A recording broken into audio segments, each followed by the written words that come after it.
Marie, ni le son du Christ ne lui vient pas de Marie. Mais là, c'est pour nous faire comprendre dans Matthieu 1, versets 1, 2, 3 à 17, que fils d'Abraham, fils de David, et là on voit qu'il y a le Christ. Alléluia. Matthieu 1, versets 1, 2, 3 à 17.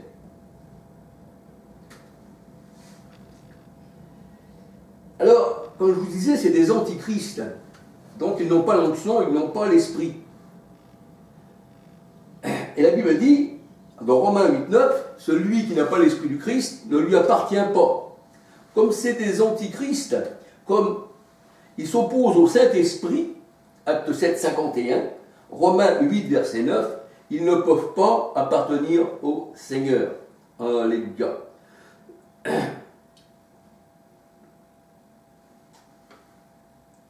Et nous voyons la généalogie d'Abraham au Seigneur Jésus-Christ. Alléluia. Nous pouvons voir aussi dans Galates 3, versets 26, 27, 28, 29, que tous ceux qui sont à Jésus-Christ sont enfants d'Abraham. Et la promesse a été faite à Abraham et à sa postérité et à Sarah qui est notre mère. Galates 4, 26. Alléluia. Sarah est notre mère. Alléluia. Galates 4, 26, c'est la Jérusalem d'en haut. Mais quand on regarde dans Apocalypse 21, 1, 2, 9, 10, c'est l'épouse du Christ. C'est pour ça que Abraham, c'est une figure du Christ. Alléluia. Et on peut dire que Jésus, fils de David, eh bien, n'est pas non plus, dans un sens, le fils de David. Alléluia. Mais ceci a été écrit pour nous faire comprendre que d'Abraham à Jésus-Christ, eh bien, c'est la lignée. C'est pour ça que les pharisiens demandaient au Seigneur, enfin, le Seigneur posait une question aux pharisiens, il disait, de qui suis-je le fils de David? Alors, comment David, eh bien, poussé par l'Esprit Saint, l'appelle son Seigneur? Alors, nous voyons que David, il avait l'Esprit du Christ en lui-même. Alléluia. Romains 8, 9. Alléluia. David avait le Saint-Esprit, il avait l'Esprit du Christ en lui-même. Psaume 51, verset 12-13. Alléluia.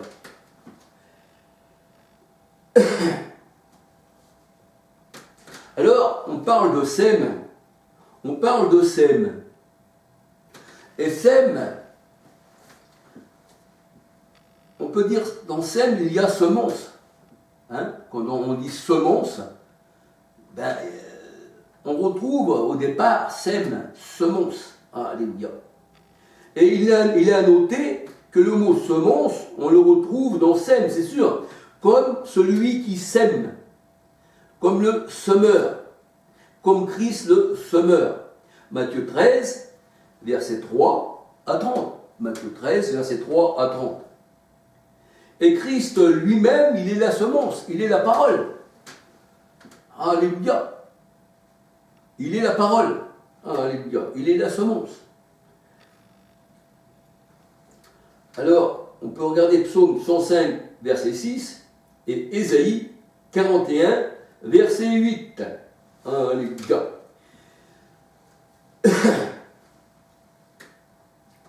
Alors, la parole de Dieu nous dit que l'Éternel vient en aide, eh bien, aux enfants d'Abraham. Hébreux 2, verset 16. Il vient aux enfants d'Abraham. C'est à ses enfants qu'il vient en aide, à la postérité d'Abraham. Mais il ne vient pas en aide à la postérité de Agar. Au contraire, le Seigneur l'a rejeté. Alléluia. Et c'est pour ça que quand le Seigneur, eh bien, a guéri Zachée, qu'il a guéri aussi la femme qui était courbée, dans Luc 13, versets 16 à 28, il disait, celle-ci n'est-elle pas aussi une fille d'Abraham? Ne fallait-il pas qu'elle soit guérie le jour, eh bien, aussi du sabbat? Alléluia. Alors, dans Galates 4, 28 à 31, la parole de Dieu nous dit, comme Isaac, nous sommes, nous aussi, des enfants de la promesse. Nous sommes des enfants de la promesse. Galates 4, 28 à 31. Et tous ceux qui sont à Jésus-Christ, eh bien, sont enfants d'Abraham. Galates 3, 7 à 29. Galates 3, 14. Alors on peut voir aussi Genèse 12, 1, 2, 3. Alléluia. Et il n'y a pas d'héritage pour les enfants, eh bien, d'Agar, les descendants après d'Ismaël, donc de la Jérusalem actuelle qui est Agar, Galates 4, 21 à 31. Alléluia. Et ici, Galates 3, j'ai oublié aussi un verset, Galates 3, versets 7, 8, 9.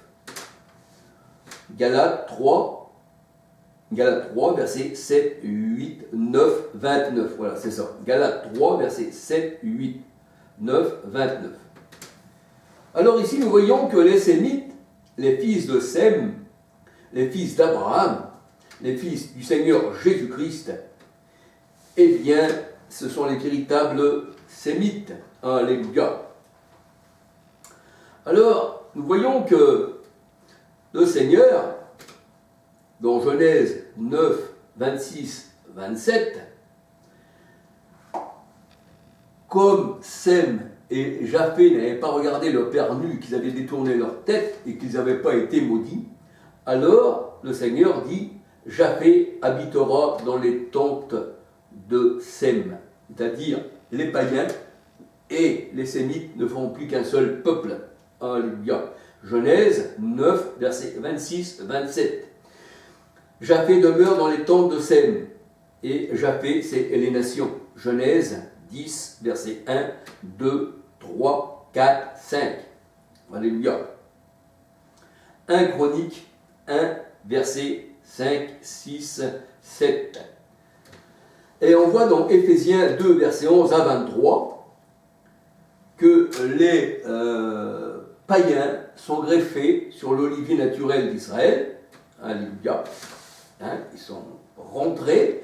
Autrefois, vous n'aviez aucune part en Israël, mais là, vous avez été mis sur le fondement des apôtres. Des ça aux païens. Éphésiens 2, versets 11 à 23. Alléluia. Et dans Romains 11, si on lit tout Romains 11, nous voyons que les nations, les élus du Seigneur parmi les nations, des disciples de toutes les nations, eh bien dans Romains 11, si nous voyons Romains 11, nous avons été greffés non sur l'Italie, qui est Rome, qui est la Trinité, qui n'existait pas au temps du Seigneur, eh bien nous avons été greffés sur l'olivier naturel d'Israël, mais l'Israël de Dieu. Galates 6, 16, qui est à Jérusalem, et donc l'épouse du Christ. Pas la Jérusalem là qui est Agar, non, pas sur celle-ci. Alléluia. Alors l'olivier sauvage sera greffé sur l'olivier naturel d'Israël. Et l'olivier sauvage, ça représente, il y a quelqu'un qui est sauvage, qui a été dompté, comme les bêtes sauvages. Le Seigneur a dit, je dompterai les bêtes sauvages. Et les bêtes sauvages, c'est l'homme qui était sauvage et qui a part à la parole de Dieu. Alléluia. Et il y en a d'autres qui sont restés sauvages, mais qui n'ont pas été domptés et que le Seigneur a rejetés. Romains 11 et Galates 6, 16. Alors être antisémite, c'est quoi? Est-ce que c'est se mettre contre ceux qui se disent de Sem, mais qui ne le sont pas, mais qui sont des antisémites? Parce que vous prenez les chefs de gouvernement, tout ça, ils se prennent pour des sémites. Et on retrouve, c'est même la kippa, qui est une pure invention de ces gens-là, qui se mettent sur la tête. Et puis quand vous voyez Trump qui va au mur des lamentations avec la kippa sur la tête, ou Macron, vous le retrouvez avec une kippa sur la tête, et cette kippa-là, elle a été mise eh bien, en application, je veux dire, par la franc-maçonnerie, ce que je dirais, les sionistes. Alléluia. Et si vous touchez l'un des leurs, alors vous êtes un antisémite. Mais ceux-ci, ce sont des faux juifs, des vrais sémites. Eh bien, c'est les enfants d'Abraham. Alléluia. Le vrai juif, c'est le chrétien, hein, c'est le chrétien, mais quand on dit chrétien, c'est le sens le plus valable, Christ, chrétien, qui est circoncis du cœur. Voyez-vous? Le vrai chrétien, le vrai juif, c'est celui qui est circoncis du cœur. Romains 2, 27, 28, 29. Mais qui a été circoncis, ce chrétien, ce juif, qui est juif maintenant, eh bien, qui a été circoncis de la main du Christ. Colossiens 2, 11. C'est ça le véritable sémite. Si on remonte à notre généalogie, on va retrouver Sem, fils de Noé. Alléluia. Car le nom de juif nous vient, juif veut dire Judas. Et Jésus, il est le lion de la tribu de Judas. Hébreux 7, 14. Alléluia. Mais Judas n'a rien à voir avec Ismaël, n'a rien à voir avec Agar. Ceux-ci ont été rejetés. Je maudirai Canaan, je maudirai Cham. Et qu'on voit la généalogie, dans Genèse 10, 6 à 20, eh bien, on voit que c'est les Philistins, c'est Cham, c'est les, comment je veux dire par là, c'est ceux qui sont rejetés, maudits de l'Éternel. Alléluia. Alors les faux juifs, ce sont ceux qui ont combattu le Christ.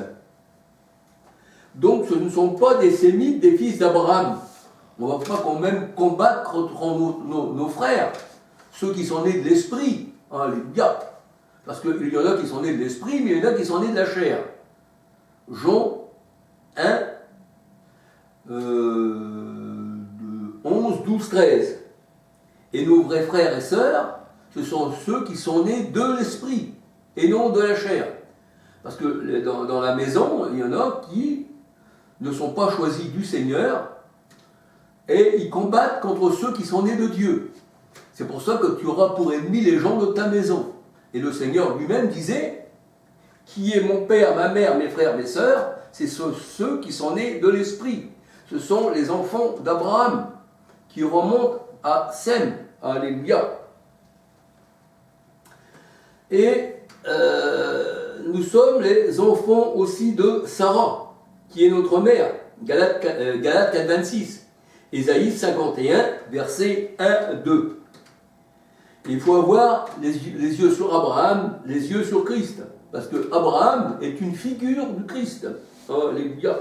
Parce que les enfants d'Abraham sont les enfants de Jésus-Christ. Hébreux 12, 1, Ésaïe 51, verset 1. Il faut avoir les yeux sur Abraham, sur le rocher sur lequel nous avons été taillés. Et le rocher, 1 Corinthiens 10, 4, c'est le Christ. Et le mauvais un rocher qui était Christ. Alléluia. Alors les faux juifs, c'est vrai qu'ils avaient pour père Abraham, mais leur mère c'était Agar l'égyptienne, la maison de servitude. Là où on faisait des briques, là où on était esclave.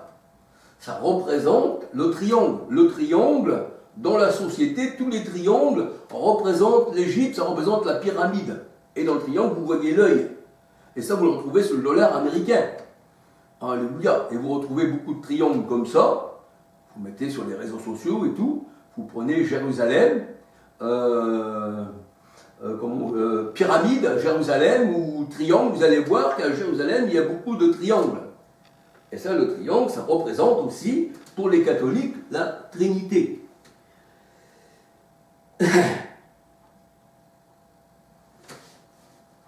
Alors les faux juifs avaient pour père Abraham, mais leur mère c'était Agar l'égyptienne. C'était la maison de servitude, où Christ a été crucifié. Appelé spirituellement Égypte et Sodome. Apocalypse 11, verset 8.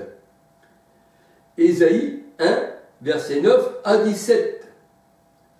Gomorrhe, qui est symboliquement Israël. Ésaïe 1, verset 9 à 17.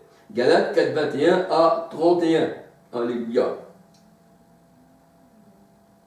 C'est la Jérusalem d'en bas. C'est pour ça que le Seigneur disait aux pharisiens, vous êtes d'en bas, mais nous sommes d'en haut. Parce que en haut, c'est la Jérusalem céleste. C'est l'épouse du Christ. C'est, on va dire, le ciel. C'est le ciel de l'éternel.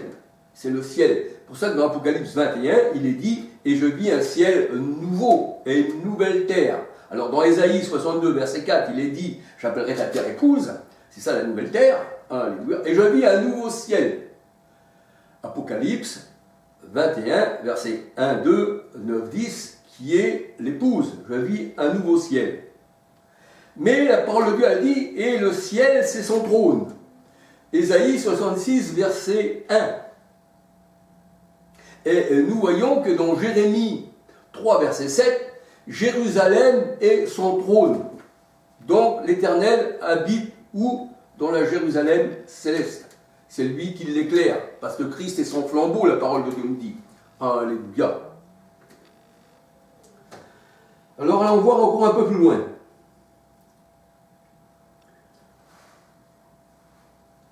La Jérusalem d'en bas, eh bien, ce sont des diables, c'est des satans. Ça veut dire simplement, diable et Satan veut dire simplement adversaire. Vous pouvez voir ça en demandant la signification de Satan ou diable. Vous allez voir, on vous donne simplement adversaire. Ce n'est pas quelqu'un qui va rentrer en vous, mais c'est simplement adversaire.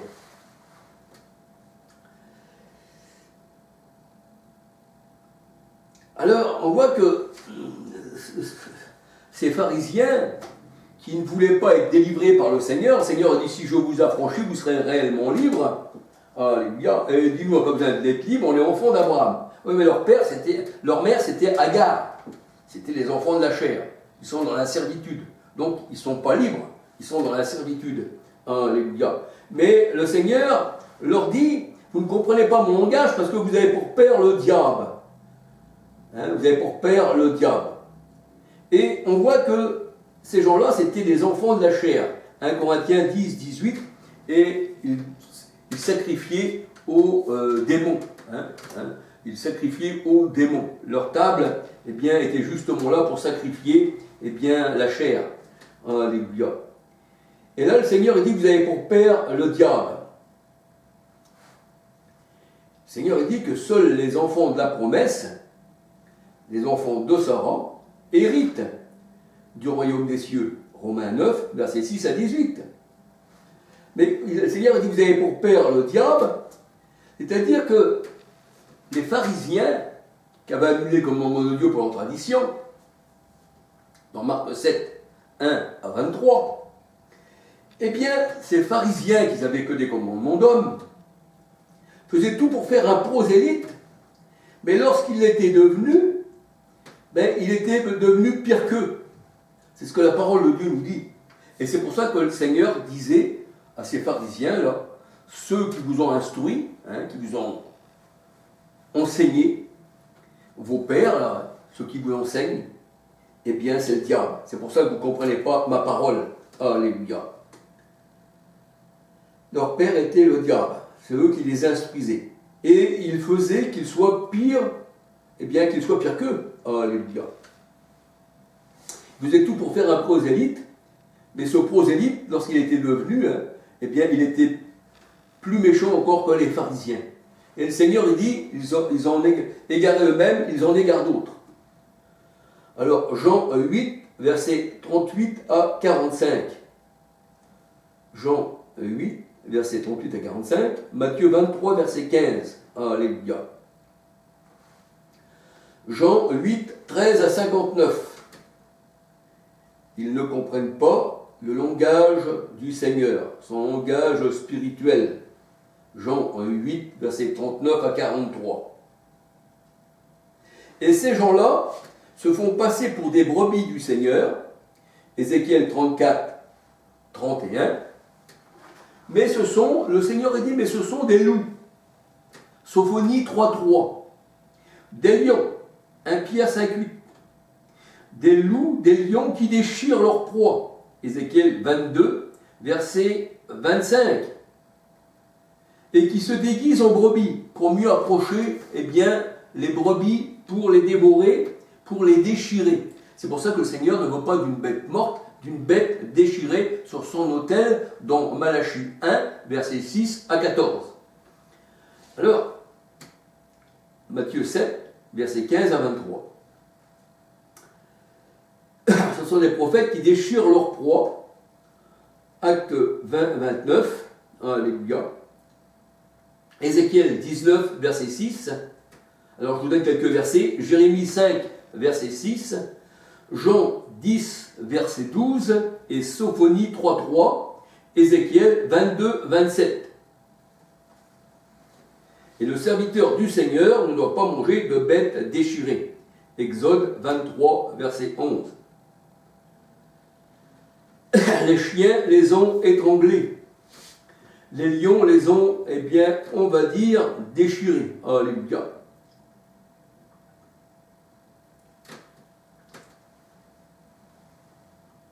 Deutéronome 14, verset 21. Matthieu 7, verset 6. Et ces brebis malades, qui ont été déchirées par les faux prophètes, par les lions, par les loups, par les renards, Ézéchiel 34, n'ont jamais été guéris. Et d'ailleurs, nous voyons que dans le temple, il y avait là des pharisiens. Le Seigneur était obligé de rentrer dans le temple pour guérir les malades. Mais eux, les pharisiens, étaient incapables, parce que ces disciples-là, ces gens-là qui étaient dans le temple, il y avait des boiteux, des aveugles, et ça, mais il fallait que le Seigneur rentre lui-même. Parce que le Seigneur a dit que ce sont des médecins de néant. Alléluia. Alors, dans Ézéchiel 34, ces faux prophètes donnent un faux évangile et un autre Yeshua.